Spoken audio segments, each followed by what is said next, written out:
Welcome to the Industrial IoT Spotlight, your number one spot for insight from industrial IoT thought leaders who are transforming businesses today. With your host, Eric Walenza.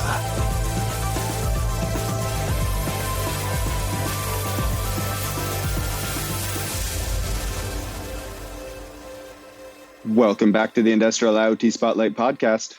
I'm your host, Eric Walenza, CEO of IoT ONE, the consultancy that helps companies create value from data to accelerate growth. And our guest today is Tarush Aggarwal, CEO of 5X. 5X offers data reporting as a managed service on the latest technology platforms, so users can make data-driven decisions faster and adapt their architecture on demand. In this talk, we discussed how traditional companies can turn their access to unique data sets into a competitive advantage. We also explored the challenges that companies face in setting up a data factory, from high-risk strategic IT investments to the lack of technical talent. If you find these conversations valuable, please leave us a comment and a 5-star review. And if you'd like to share your company's story or recommend a speaker, please email us at team@iotone.com. Finally, if you have an IoT research, strategy, or training initiative that you'd like to discuss, you can email me directly at erik.walenza@iotone.com. Thank you. Tarush, thank you so much for joining us today. Hey, Eric, thanks so much for having me on the show. I'm really looking forward to just sort of chatting more and hopefully adding some value to your listeners. Yeah. Well, I appreciate you coming down. Let's see. So I know you've spent some time here in Shanghai, where I'm sitting today, and so maybe a good place for us to start would be, before we talk too much about 5X, to get into your background a little bit, because you really have a fascinating background. Can you just maybe walk through, when did you first touch the topic of, I guess, the broader topic of how do you generate value from data? Yeah, just in terms of my background, or in terms of... Yeah. Before, because it looks like, I mean, just looking at your LinkedIn, it looks like this was maybe a decade ago, but you have really even an interesting early start to your career. I think you were kind of playing around in a few different playgrounds. I've been trained as a software engineer, did my undergrad in America, left home at 17 and sort of ran away from India. And, was super fortunate to get a job in Silicon Valley right out of college as a software engineer at Salesforce.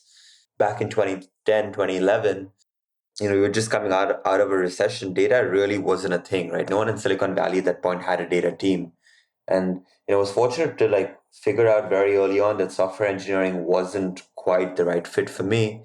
And, was in some place at the right place at the right time, and sort of got to jumpstart a lot of the data initiatives at Salesforce, and sort of got to be one of the early data engineers over there.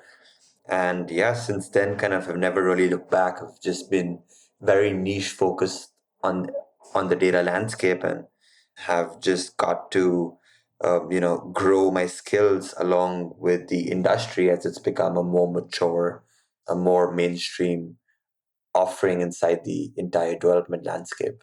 I've got to imagine that Salesforce is one of the first SaaS companies to really understand the value of data.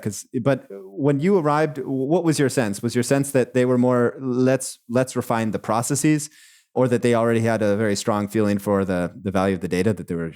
I think Salesforce was probably the first SaaS company, period, right? They kind of invented software as a service. So, just by the very nature, they were thinking about problems back then before other people in the industry really were, right? And, while they were SaaS, the way they functioned was every customer was kind of very independent, right? They used a multi-tenant architecture, but each customer was so segregated from the next customer.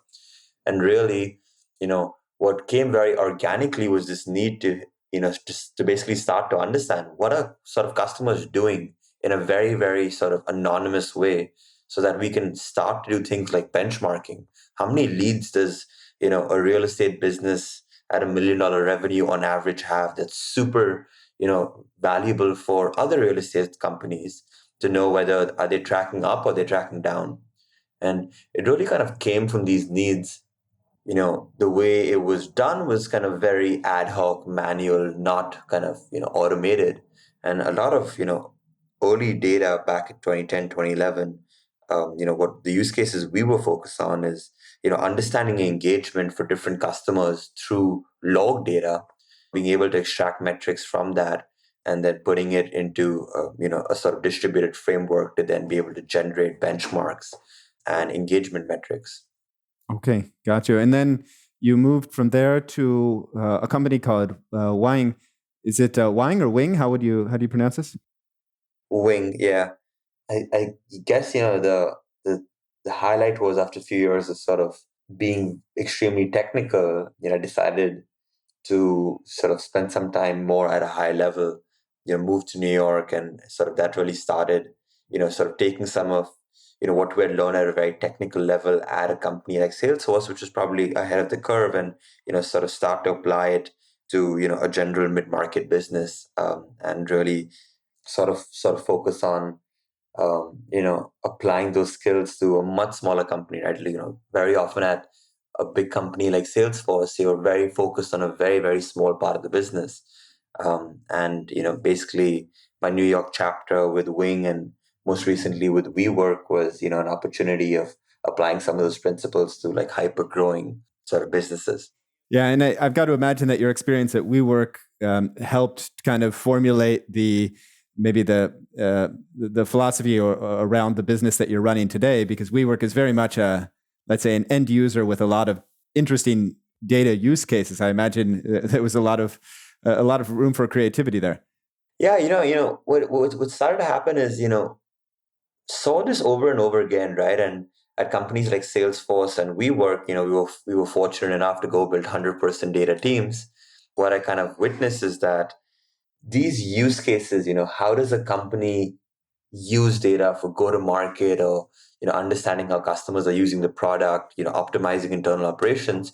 These use cases are something which every company is now focused on, right? And not every company is going to have the sort of privilege of deploying an army of engineers to go fix it.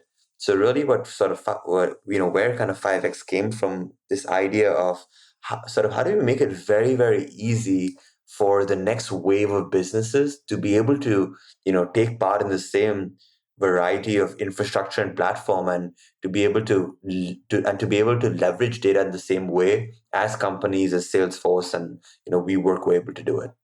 So on the one hand, this is a very horizontal problem, right? Every company in the world can somehow find a data set that could be useful for their business, but you have to focus. So if you look at 5x, who are you focused on? Are you supporting SaaS companies? Are you supporting brick and mortar companies?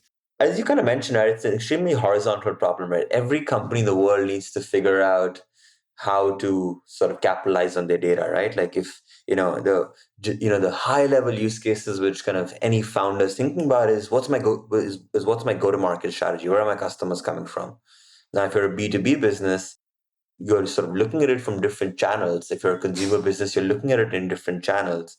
But fundamentally, you're approaching the same sort of larger problems, right? And it doesn't matter if you're in real estate, if you're in SaaS, if you're in manufacturing. Again, it kind of changes where your data is coming from and how you analyze it and what are your metrics. But on a broad level, go to market strategy is applicable for all businesses, right? In a similar way to how do we, what sort of go to market strategy focuses on is how do we get more business? How do we get more customers? How are they using our product, or how do we optimize this?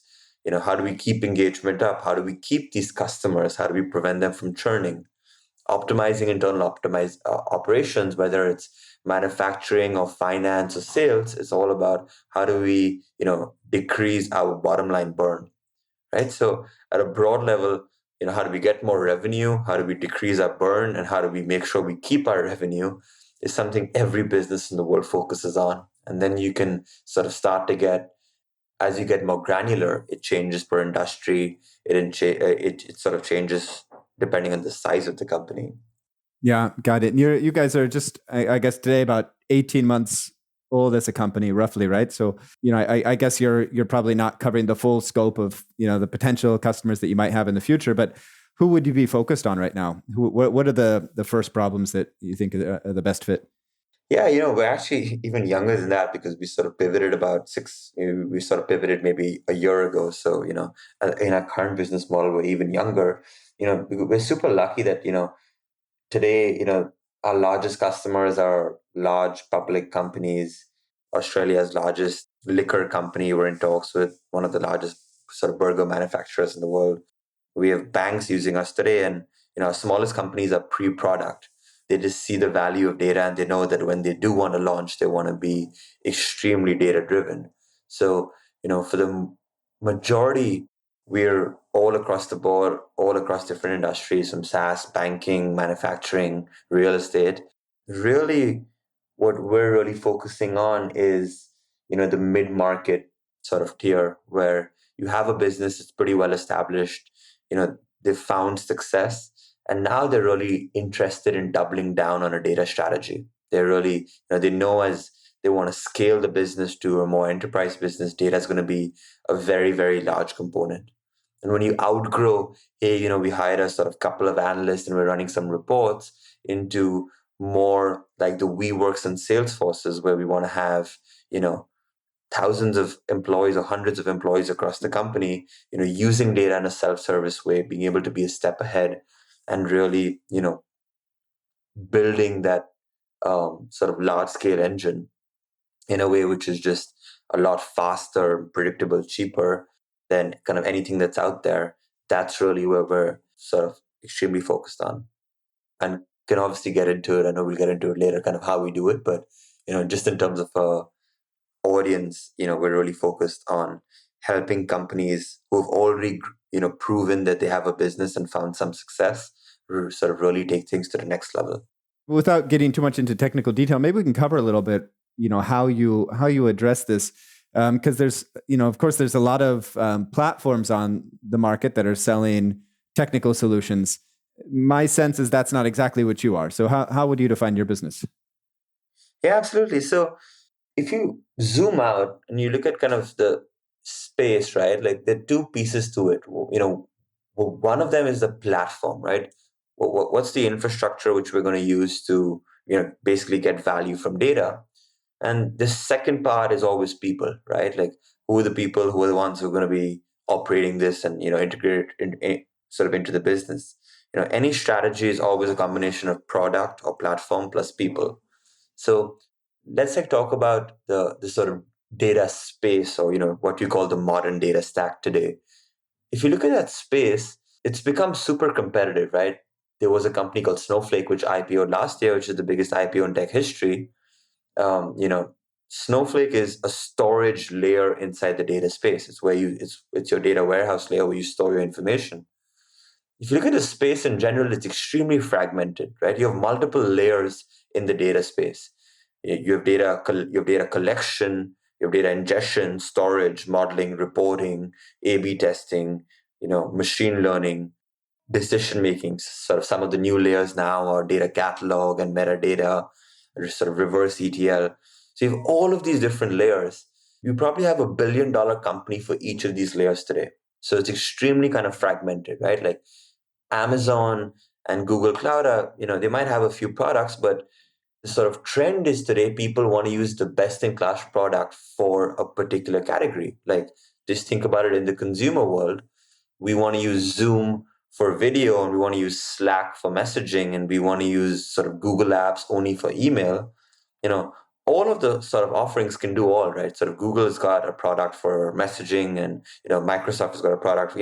All of the platforms can do everything, but we still want to have the best in class provider for one small use case, right? And that's very, very similar inside the data space, where we want to use Snowflake as a warehouse, but we want to use reporting with a tool like Looker, and like DBT is becoming the sort of de facto modeling tool, right? I don't need to get into specifics. So, what this means is that companies, if you just want to get started, you got to go sign 5 enterprise contracts with these vendors. You need to go see how they stitch together and operate this and maintain this yourself. 5X is the first company which we provide the modern data stack as a service. So we've gone ahead and have all of these sort of backend deals with all of these companies. You can kind of pick and choose your stack, and you push a button and you get the modern data stack on day one. You don't need to sign enterprise contracts. You basically get a monthly bill depending on how much you use, and you don't need to worry about how to deploy it and stitch it together. It's kind of all done for you, right? So on day one, you've saved yourself that data platform team, sort of figuring out those enterprise contracts, and you get the platform. And then the sort of second piece which we were talking about, which is the talent piece, because we now know what the platform is and are extremely, this is the sort of, we know everything about the platform, you know sort of today we interview 500 to 1,000 engineers per week. We get to hire the best 0.1%. And because we control the platform, we can pre-train these engineers on the platform, and I'll give you a marketplace where you can not only get the platform, but engineers who already know how to operate this platform and are trained on the modern data stack, and get these engineers and embed them directly into your business. So really what this allows us to do is go into companies and deploy data strategies in the first 6 to 8 weeks, which typically takes companies 12 months plus, with hiring their own engineers, figuring out the stack, stitching it together, getting started. So we're just able to do it so much faster, cheaper, and higher quality than basically trying to start from scratch. Okay, fascinating. Yeah, so very different business model from most of the companies I talk to, which are basically building up, a platform that might certainly leverage other technologies, but it sounds like you're basically almost a managed service provider around the tech stack. Yeah.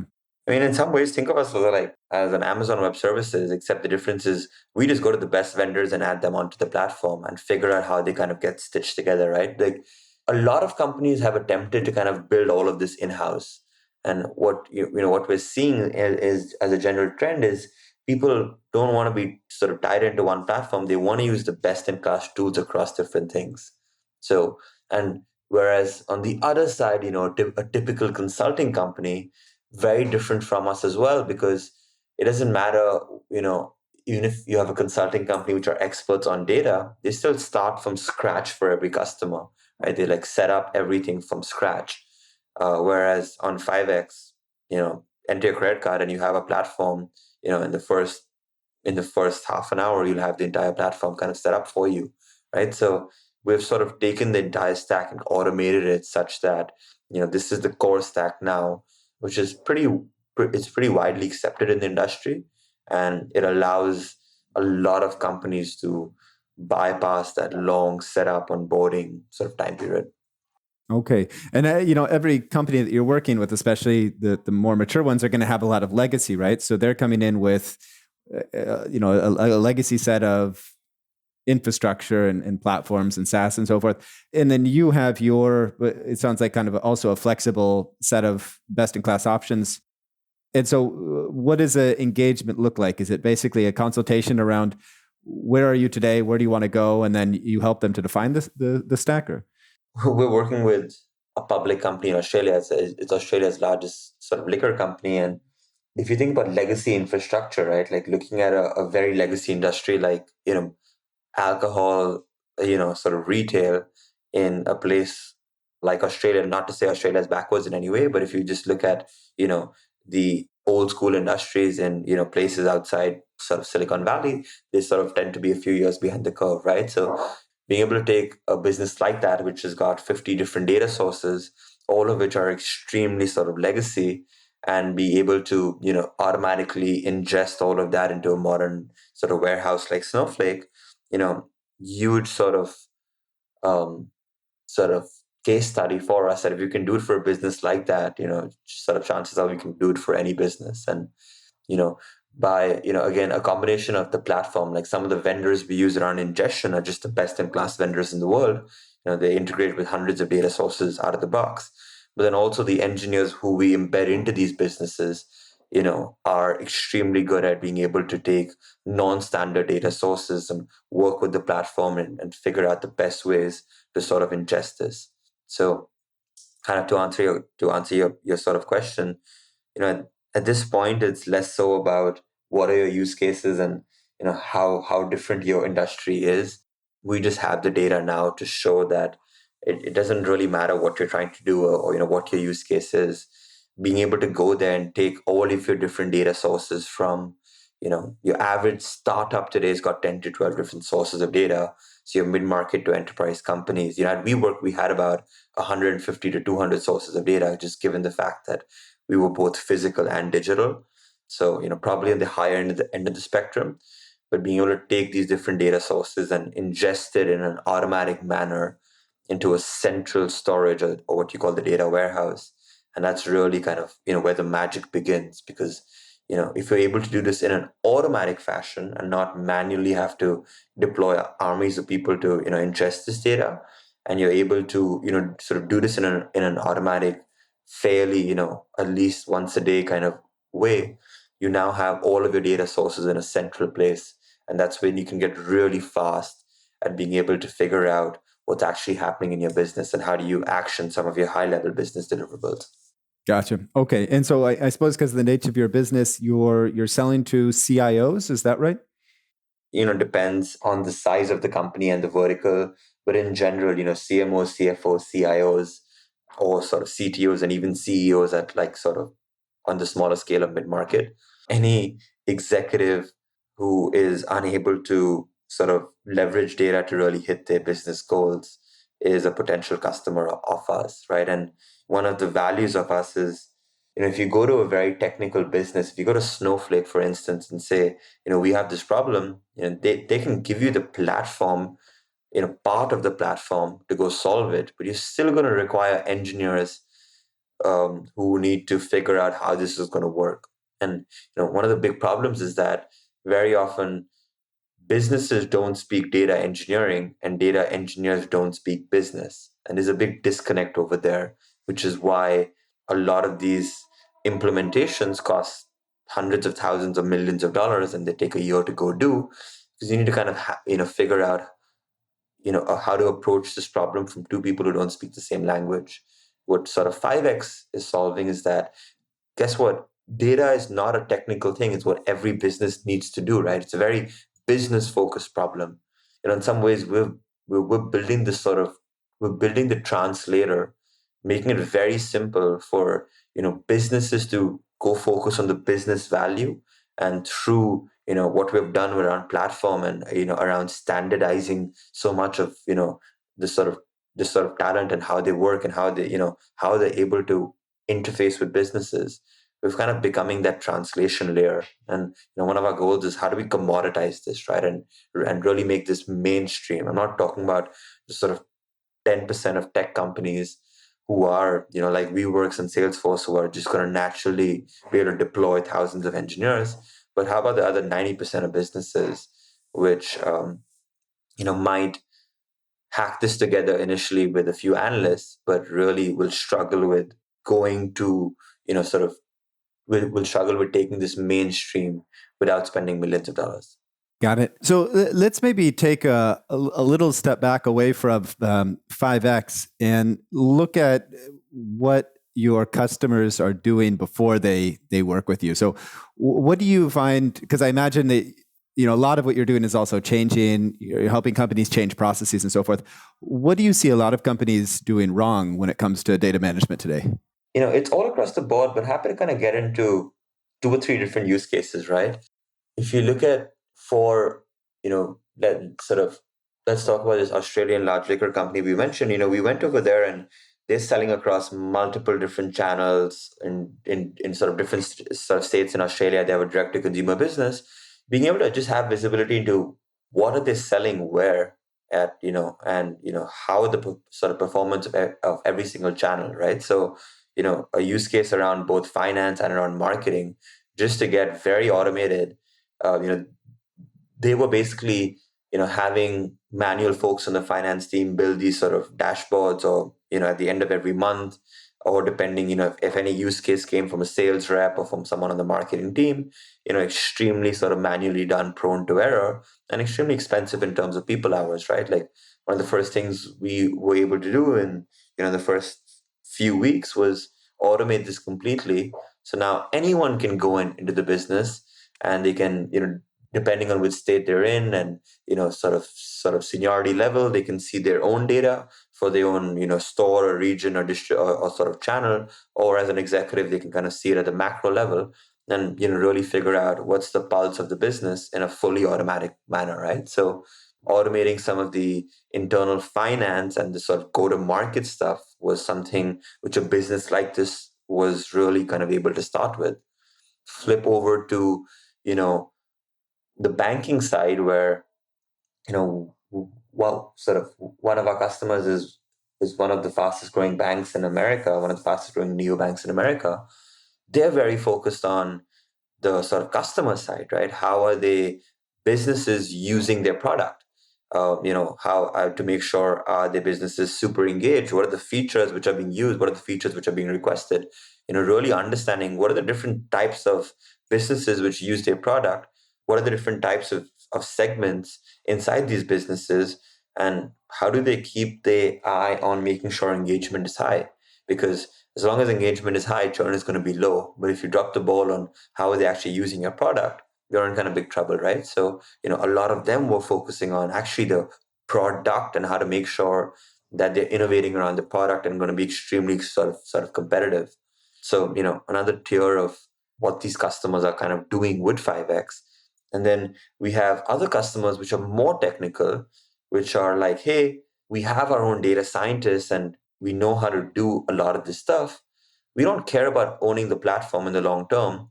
And we know that ingesting data, modeling it, structuring it, joining it, cleaning it, all of this is, extremely cumbersome and requires a lot of expertise. Why don't you deploy your army of engineers and figure out those problems? We want to have clean data. And once we have that, we have our own advanced analysts and data scientists who know how to embed into the business and sort of spread that, information and wisdom. We want you guys to own the core data engineering and the data platform stuff. And that makes sense too, as businesses want to keep, you know, big parts of the secret sauce in-house, they can still use us for the core platform and the data engineering. So vastly, depending on the size of the company, and then, obviously sort of smaller companies, which are pre-product, which is like, hey, we don't know, this is not something we know how to do. Can you just cooperate the entire thing? Um, we'll use your platform, help us ingest the data, model it, structure it, but also help us design how do we build our core data models? How do we set up tracking? What metrics should we actually collect? Can you, use your institutional knowledge and kind of go set this up, and then we can keep editing small pieces depending on what we want to do, right? So it vastly kind of varies over the board. The problem we're really solving is, number one is the data platform, which is just something companies have to go do themselves, and the engineers end up spending 50% of the time more in setting up the stack and maintaining it. And is it the right stack? Did they pick the right vendors? They don't have the expertise. So that's the big problem. And then the second thing is, because of the standardization in the process and training these engineers and hiring extremely competitive engineers, we solve for a lot of inefficiencies which happen and can give you a very, very high quality sort of a very standardized product which allows you to move extremely quickly. So if you just look at any of these use cases, anytime we've gone in there and done a case study, the average numbers we look at is, hey, when we tried to do this, what you did is like 10 times faster.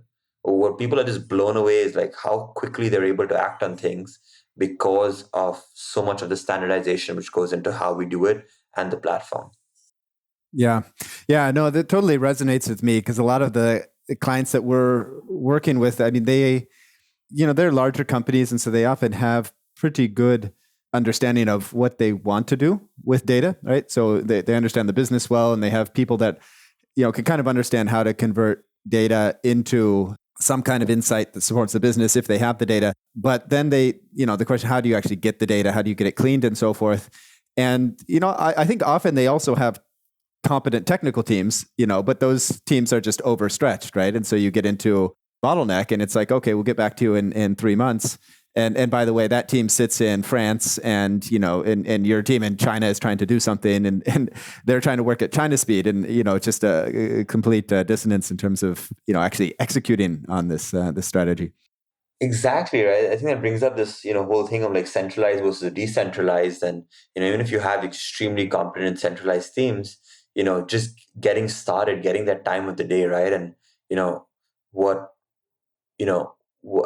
that's a massive problem. And we faced something similar. We had 100 people on the data team sitting in America, and we had a sort of China team which is developing 5 times faster. I love the fact that he used the concept China speed.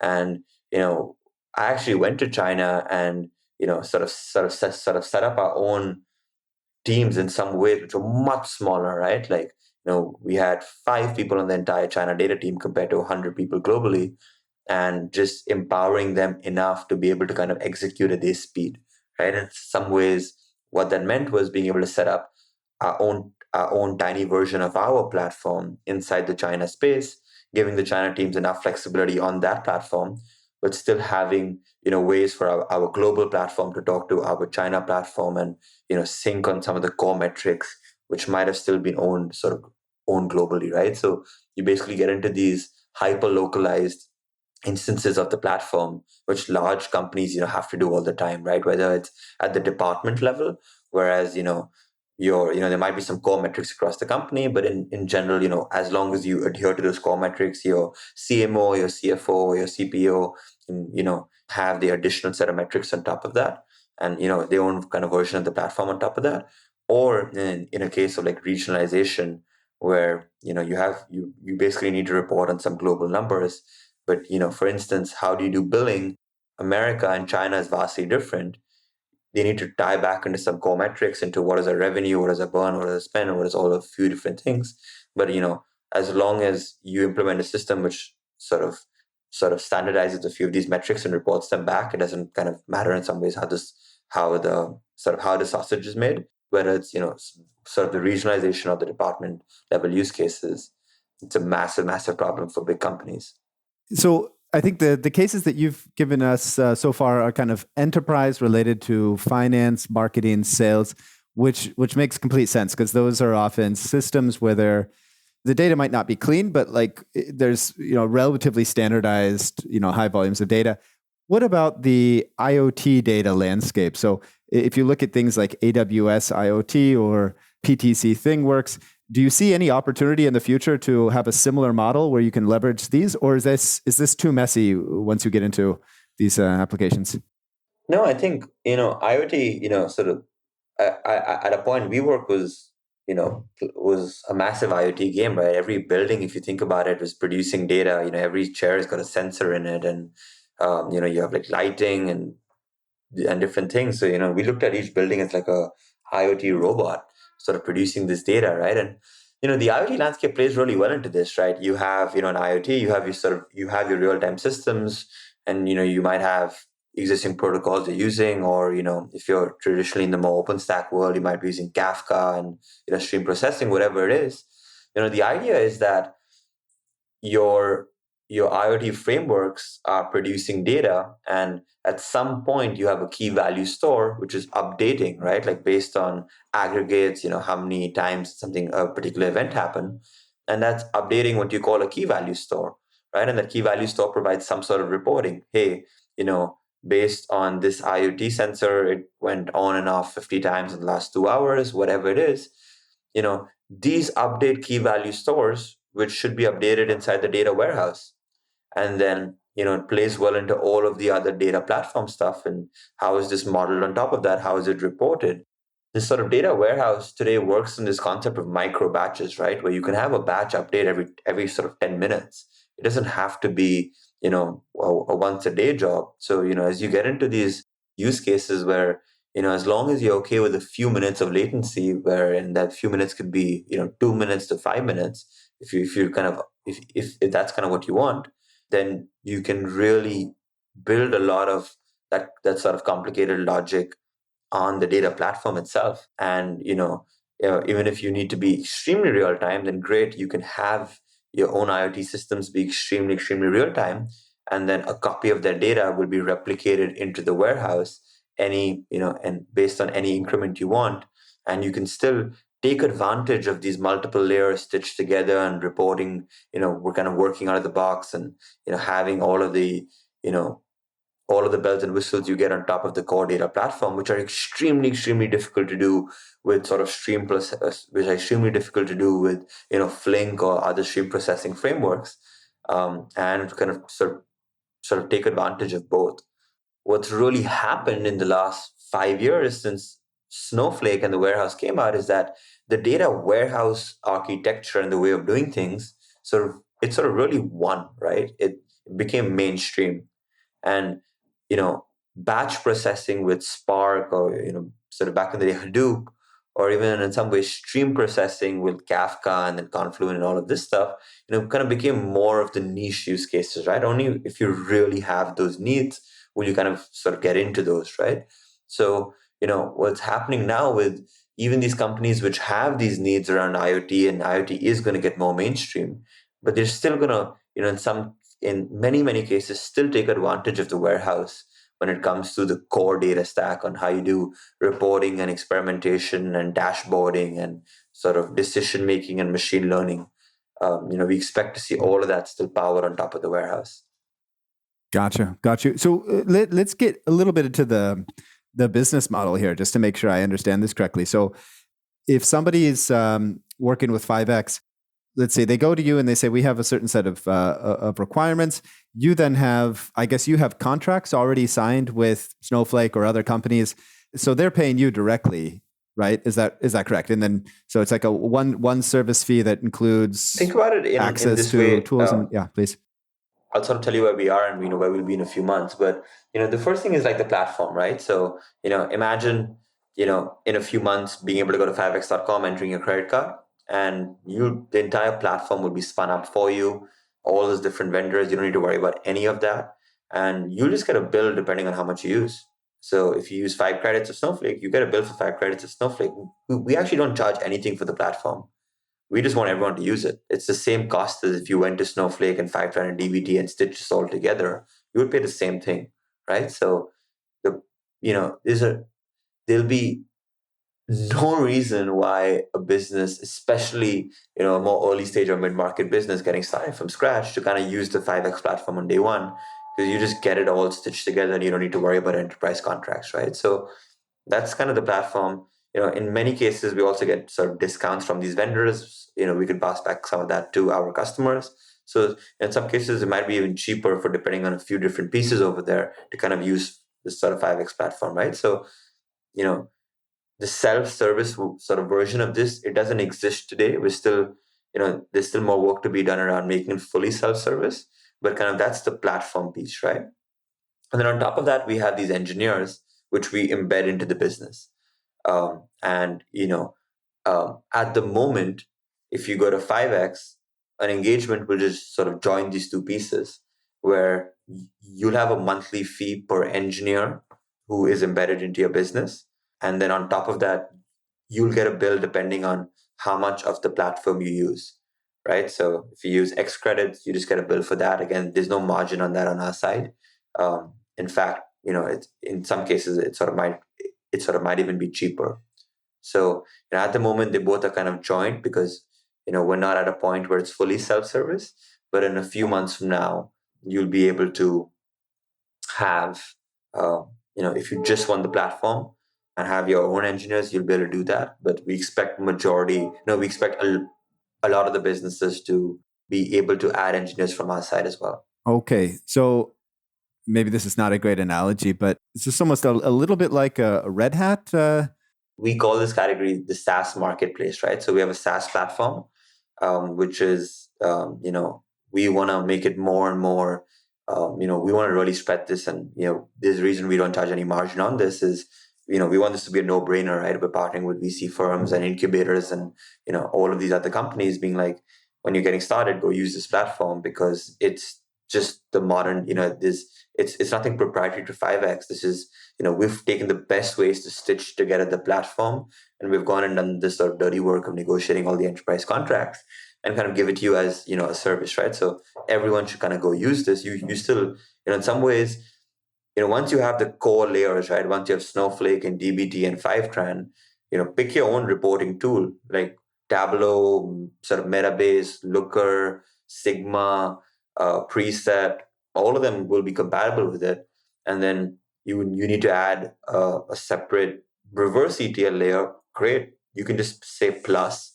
It's going to be like, do you want to add census or high touch onto your stack? Here's what each of them is going to cost. Which one do you want? You pick it. Great. It gets added on. It gets access to your data. It takes care of security, compliance, all of, it sort of does it in the correct way. And it adds X number to your bill. Either it's, fixed pricing, or it's based on volume, or it's based on users, or it's just pure consumption scale, right? Whatever it is, it gets added to your bill. and you're sort of good to go over there. Okay, cool. And so you're just earning on the, and then there's a marketplace on top. Yeah, you're earning on the resourcing the teams around this. The marketplace. I mean, in general, the more business we push onto a vendor, we can start getting discounts from sort of vendors too. But in general, our goal is to create the best platform out there, and kind of we'll focus on the sort of monetization later. At some point, we'll have a more secure sort of offering, right? Like if a business really wants to have audit compliance, GDPR, PII, all of these things inbuilt on day one, there's sort of the way you do user access and all of these things. We're building stuff on top of the core platforms, and you'll be able to get a version of the 5x platform. It'll be called something like 5x secure. You'll be able to sort of sign up for that, and for that there'll be some sort of premium. That's how we'll sort of eventually monetize the platform. But the core platform out of the box will be either at cost or cheaper than going directly to the vendors. Yeah, no, that's interesting, right? So we've looked a lot into marketplaces in the past for clients, and often they are, naturally, like most marketplaces are built on top of some platform, right? So it's PTC and the PTC marketplace and so forth, which makes sense, right? But then they're always proprietary and they're always therefore limited. So I think this is a very interesting approach of having basically a service market, SaaS plus actual human services, best in class, that's kind of curated and managed, but without requiring long-term loyalty to any particular software package. That's an interesting approach. Yeah, at some point there's any sort of software package you don't like, you just press minus and it goes away, and you pick the next one, you press plus. And what's super cool is as soon as you add a new vendor to your stack, because we know your stack, the sort of 5x engineer you get basically gets a notification saying client XYZ or Eric just added this vendor. Here's the training module for this vendor, and please, finish it in X number of time. And now your engineer is already trained on the module you selected. And that level of, I think Starbucks is one of the greatest companies in the world, not because they have the best coffee, but they have the most consistent experience ever, right? Like I walked into a Starbucks in Shanghai. By the way, it's super cool. The sort of largest Starbucks in the world. I totally forgot what it's called. The sort of Starbucks sort of select.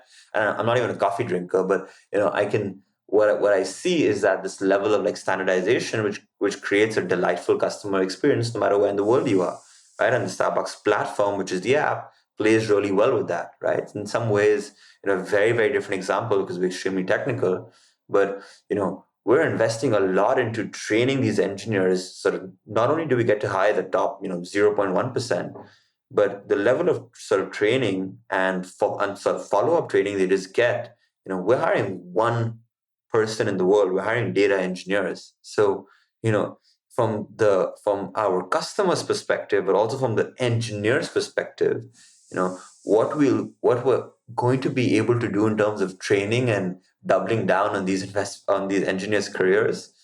I don't see any sort of company or any consultancy in the modern data stack which will be able to provide the same level of sort of training around it.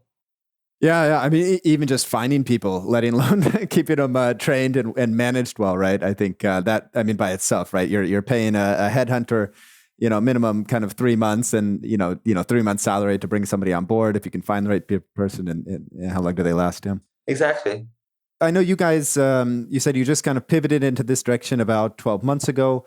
Are you now venture backed? Are you bootstrapping this, or do you have any raise plan in the future that you're able to talk about? Yeah, sure. We are venture back. We sort of raised around 6 months ago. We just crossed $1 million of revenue, and we are looking to raise our next round in the next few months.